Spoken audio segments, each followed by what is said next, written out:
that the trams will go clockwise and anti-clockwise, and you catch it on the side of the road in the direction to which you want to go. This is the hospital I was talking about before, but it's just been under a new reconstruction.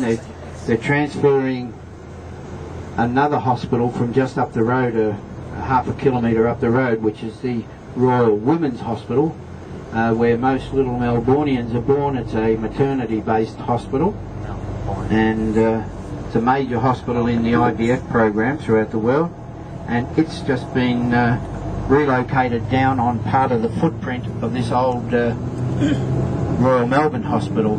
So they're combining the infrastructure of the two hospitals into the one big, under the one umbrella, so to speak, to eliminate costs and to increase the size of both hospitals.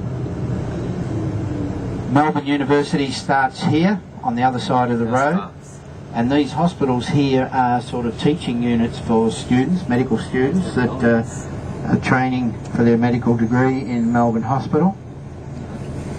The Royal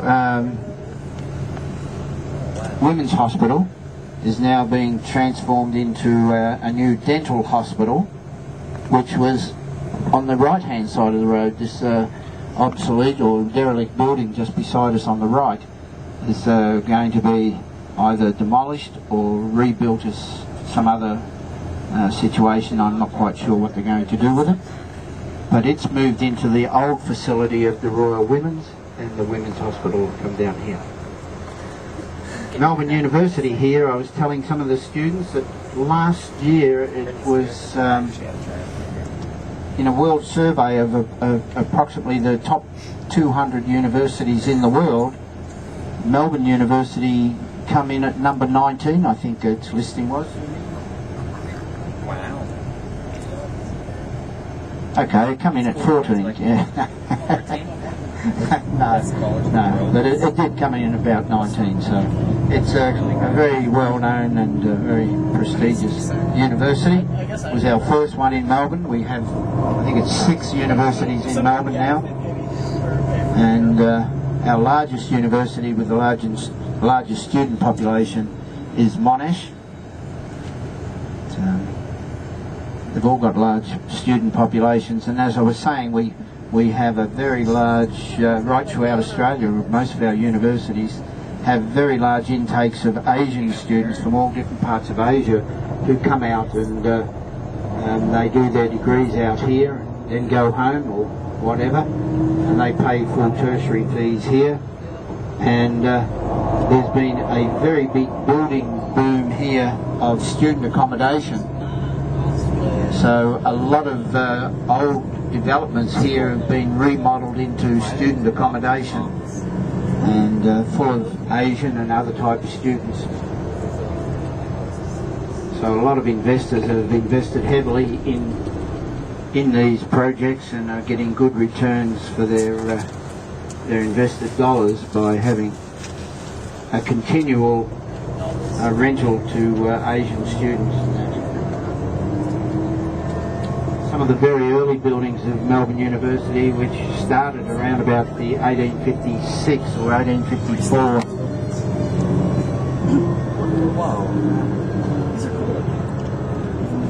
The colleges that you're staying in, or the college that you're staying in, Newman College, along with Trinity and Queen's College and Ormond College and that, they were initially, and still are today, they're just dormitories.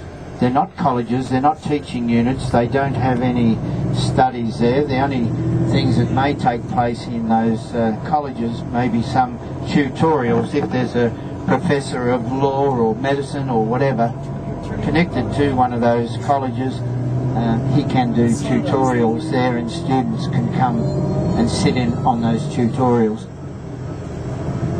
This kind of looks like you. Yep.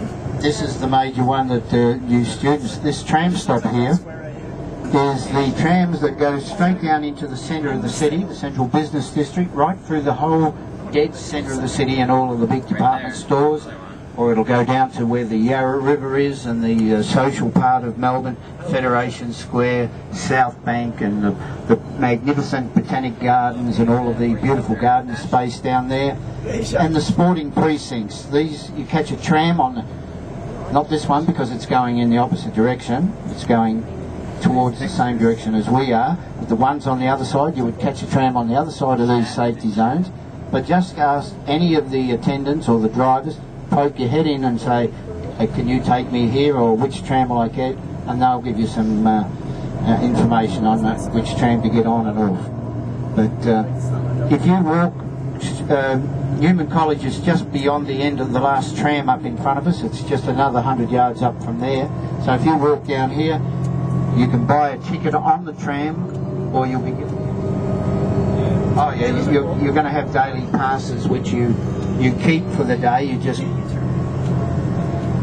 Oh, you get a monthly one, and you just... every time you get on the tram, you must validate that in a little punching box in the tram. You just push it in, it pops back out, but you keep it.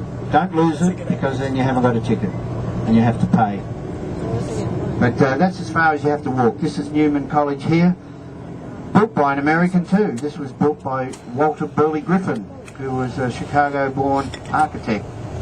He and his wife won a worldwide competition to build our capital city of Canberra, and this was one of many buildings in and around the city.